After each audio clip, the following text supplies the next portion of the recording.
Chapter 3. Now Jehoram the son of Ahab began to reign over Israel in Samaria the 18th year of Jehoshaphat king of Judah, and reigned 12 years.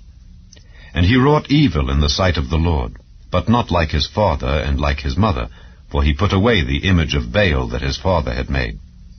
Nevertheless he cleaved unto the sins of Jeroboam the son of Nebat, which made Israel to sin. He departed not therefrom. And Mesha, king of Moab, was a sheepmaster, and rendered unto the king of Israel 100,000 lambs and 100,000 rams with the wool. But it came to pass when Ahab was dead, that the king of Moab rebelled against the king of Israel. And King Jehoram went out of Samaria the same time, and numbered all Israel. And he went and sent to Jehoshaphat the king of Judah, saying, The king of Moab hath rebelled against me. Wilt thou go with me against Moab to battle? And he said, I will go up. I am as thou art, my people as thy people, and my horses as thy horses. And he said, Which way shall we go up? And he answered, The way through the wilderness of Edom. So the king of Israel went, and the king of Judah, and the king of Edom. And they fetched a compass of 7 days' journey. And there was no water for the host, and for the cattle that followed them. And the king of Israel said, Alas, that the Lord hath called these 3 kings together to deliver them into the hand of Moab. But Jehoshaphat said, Is there not here a prophet of the Lord, that we may inquire of the Lord by him? And one of the king of Israel's servants answered and said, Here is Elisha the son of Shaphat, which poured water on the hands of Elijah. And Jehoshaphat said, The word of the Lord is with him. So the king of Israel and Jehoshaphat and the king of Edom went down to him.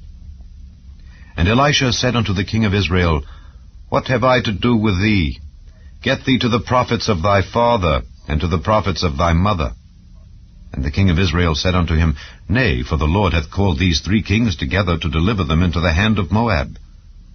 And Elisha said, As the Lord of hosts liveth before whom I stand, surely were it not that I regard the presence of Jehoshaphat the king of Judah, I would not look toward thee nor see thee. But now bring me a minstrel. And it came to pass, when the minstrel played, that the hand of the Lord came upon him. And he said, Thus saith the Lord, Make this valley full of ditches. For thus saith the Lord, Ye shall not see wind, neither shall ye see rain. Yet that valley shall be filled with water, that ye may drink, both ye and your cattle and your beasts. And this is but a light thing in the sight of the Lord. He will deliver the Moabites also into your hand. And ye shall smite every fenced city, and every choice city, and shall fell every good tree, and stop all wells of water, and mar every good piece of land with stones. And it came to pass in the morning, when the meat offering was offered, that, behold, there came water by the way of Edom, and the country was filled with water. And when all the Moabites heard that the kings were come up to fight against them, they gathered all that were able to put on armor, and upward, and stood in the border. And they rose up early in the morning, and the sun shone upon the water. And the Moabites saw the water on the other side, as red as blood. And they said, This is blood. The kings are surely slain, and they have smitten one another. Now therefore, Moab, to the spoil. And when they came to the camp of Israel, the Israelites rose up and smote the Moabites, so that they fled before them. But they went forward, smiting the Moabites, even in their country. And they beat down the cities, and on every good piece of land cast every man his stone, and filled it. And they stopped all the wells of water, and felled all the good trees. Only in Kir-Hareseth left they the stones thereof. Howbeit the slingers went about it, and smote it.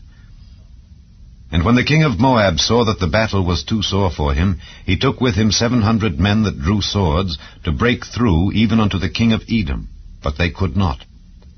Then he took his eldest son that should have reigned in his stead, and offered him for a burnt offering upon the wall. And there was great indignation against Israel. And they departed from him, and returned to their own land.